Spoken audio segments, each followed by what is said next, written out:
Fala galera, beleza? Sejam bem-vindos a mais um episódio do Reparo. Hoje a gente vai estar falando sobre um filme que tá aí na boca do povo, a galera tá curtindo, que é o filme Como Eu Era Antes de Você. O filme lançou recentemente, deve estar nos cinemas ainda.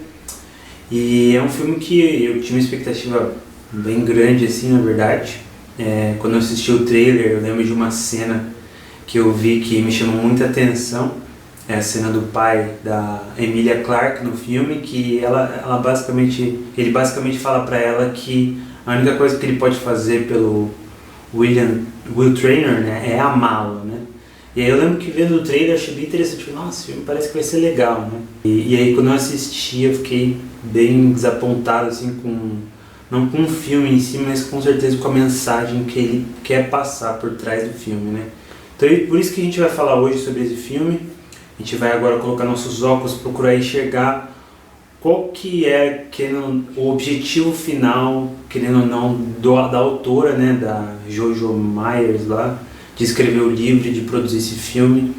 E a ideia que estava querendo ou não por trás desse filme. E eu vou começar falando um pouco porque eu acredito que seja uma mentira, né? Porque o filme procura dizer que um amor que não é verdadeiro, um amor mentiroso. E eu vou falar um pouco sobre isso no vídeo. Tem spoilers, tá? Já vou avisando. Então, a Emily Clarke, ela tem uma vida comum, uma vida natural, ela não tem nada de muito especial que ela gosta de fazer. E ela conhece o Will Traynor, e ele é um homem muito rico que acabou tendo um acidente e ficou tetraplégico, ficou de cadeira de rodas, né? E ele não podia mais, na verdade, tinha poucos movimentos, somente o movimento dos dedos que ele fez com fisioterapia. Mas o que eu critico no filme é que o filme celebra, né, a beleza e o valor da vida.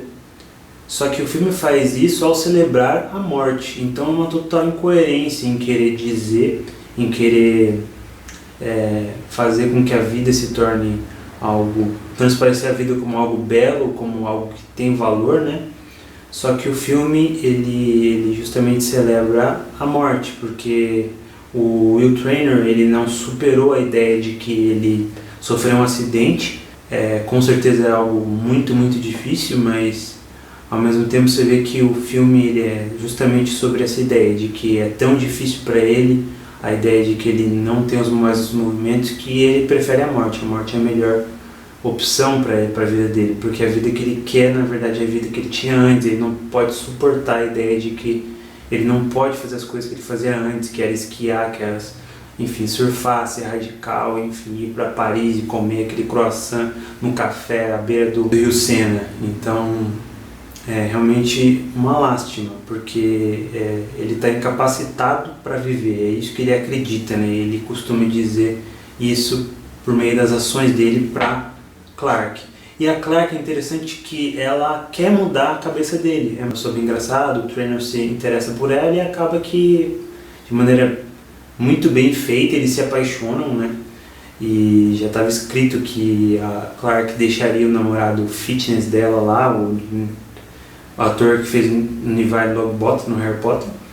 E aí ela vai e começa, enfim, a se apaixonar pelo Traynor. E é realmente muito triste a ideia, porque o tempo todo ela está tentando realmente convencer ele de que ela deve amá-lo e deixar de lado essa ideia de suicídio assistido que ele quer.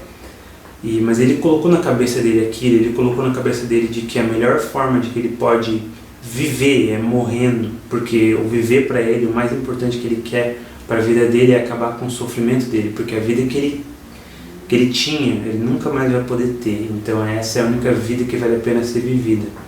E é muito triste porque ele procura, querendo ou não fazer, no tempo que ele tem, a Clarke feliz, mas dar sequência nisso na vida dele, que ele conseguisse continuar com ela e amando ela, mesmo naquela condição que ele estava, né? Então, em um certo momento do filme, ela realmente afirma, né, como você é egoísta, né, no momento em que eles se beijam, logo depois que eles se beijam pela primeira vez, numa noite estrelada e tudo. E aí ele diz que não existe possibilidade de mudar de ideia, que ele realmente vai para a Suíça, ele vai se suicidar, né?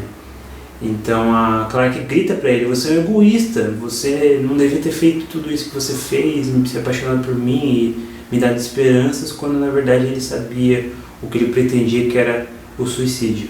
Mas é interessante justamente a atitude dela de se afastar, porque ele teve uma atitude de egoísmo, porque ele sabia o que ia acontecer com ele e mesmo assim ele deu sequência naquilo. E mesmo assim ele não estava disposto a deixar abrir mão daquilo para que ela tivesse a chance de ser feliz ao lado dele, né?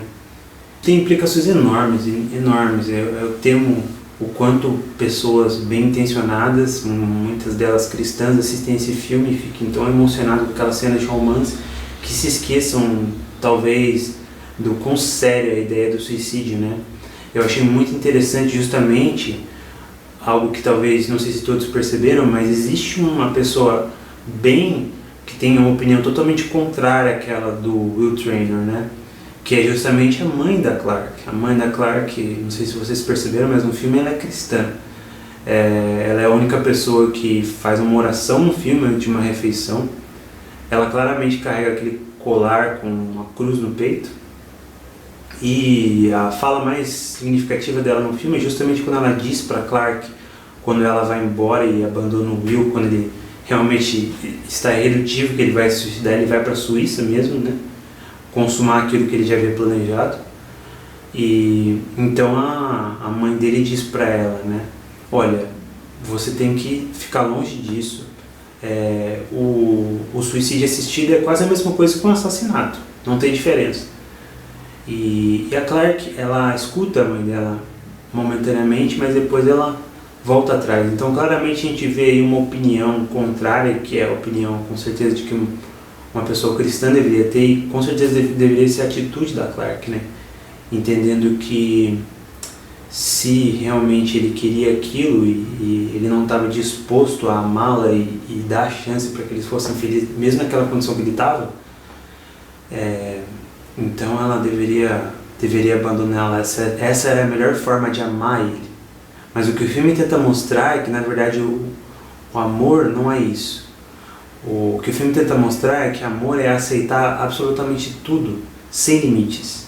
E ao mesmo tempo que o filme tenta mostrar esse amor sem limites, ele não é tão sem limites assim, porque a morte acabou com ele, né? E na verdade ele desejou morrer. Esse amor não era tão ilimitado assim, tão grande assim, para que ele desejasse continuar vivendo, né? Então é uma incoerência total o filme nesse sentido. E se o amor significa liberdade total, já não existe mais amor. Por exemplo, se um casal, né, casado, um deles resolve trair a esposa e vive num estilo de vida totalmente traindo, enfim, e maltratando a esposa, ou no caso, se for a mulher, tratando o marido dessa forma, basicamente o que essa pessoa está dizendo, e o que o relacionamento tem, isso sem arrependimento, claro, o que isso tem mostrado do relacionamento é que o casamento não existe, o amor não existe, porque basicamente a pessoa está vivendo para ela mesma, para os desejos dela e não para aquilo que o amor significa, que no caso é uma decisão. É uma decisão, um pacto de um amar o outro e permanecer fiel um ao outro. Isso é o amor bíblico, né? É uma decisão, não simplesmente um sentimento e sensações momentâneas. Então o filme falha de maneira enorme nisso, tem uma incoerência enorme e é realmente muito, muito triste. O filme também mostra que a esperança está em uma vida bem vivida e bem sucedida, né? O Taylor vive o tempo todo dizendo que para ela, para Clark, olha Clark, você tem que viver, você tem que curtir, você tem que fazer várias coisas e tem que se soltar e tal. E basicamente é uma visão muito naturalista da vida, né? O valor da vida está simplesmente no comer, beber, se fartar, porque amanhã a gente vai morrer, né? Comemos e bebemos porque amanhã morreremos, como Paulo diz. Então é uma visão muito humanista e como se saúde, dinheiro e sucesso fossem a única coisa que existissem. E aí eu pergunto, né, quem não tem? quem não tem deseja a morte, que é justamente o caso do Taylor. O Taylor ele tinha aquilo, depois ele não tem mais, e se a vida dele é só aquilo, então ele já não está vivendo, ele está morto.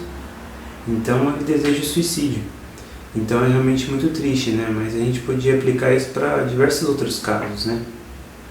Por exemplo, uma pessoa que nasceu na África e não tem uma boa condição de vida, ele não tem dinheiro para ir para Paris e comer o croissant na beira do Rio Sena, ele não tem pais para amá-lo como ele deve ser amado, para ser cuidado como deve ser cuidado, ele não tem. Então quer dizer que essa pessoa não tem esperança, ele deve morrer por causa disso, né? Ele já não está vivendo. Então um filme muito incoerente nesse sentido, e é realmente muito, muito triste que se passe dessa forma, mas é a realidade do mundo atual também.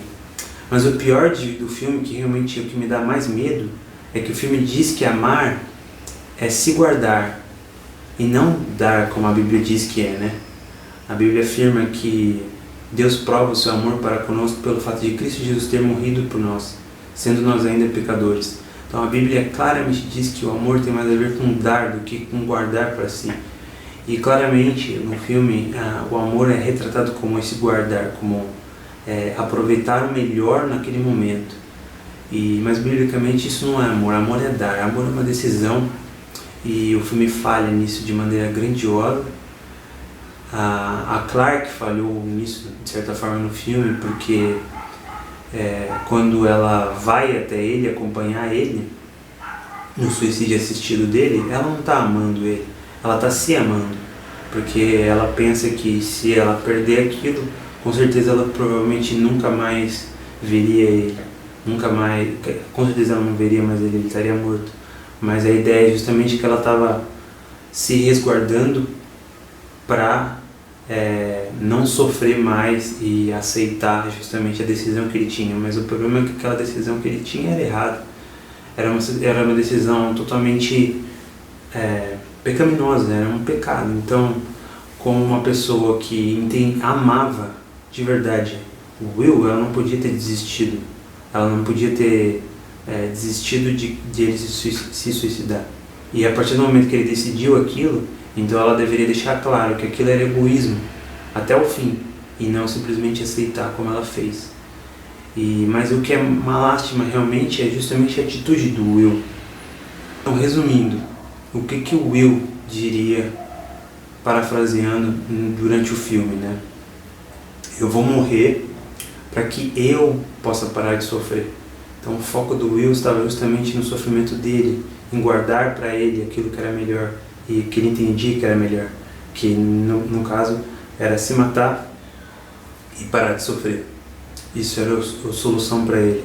Mas a Bíblia é exatamente o contrário. Jesus, se a gente pudesse resumir em uma frase o que ele diria, seria o seguinte, né, sobre o Evangelho: eu vou vir, eu vou viver, eu vou sofrer e eu vou morrer, para que você não precise mais sofrer.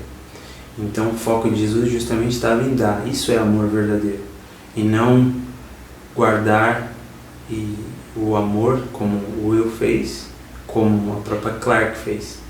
E então deu no que deu. Um se suicidou e a outra passou a adotar um estilo de vida totalmente focado no que é momentâneo e fazendo viagens, enfim, e sem saber que isso pode ser tirado dela a qualquer momento, quando ela porventura sofrer um acidente ou ficar pobre ou, enfim, perder os familiares.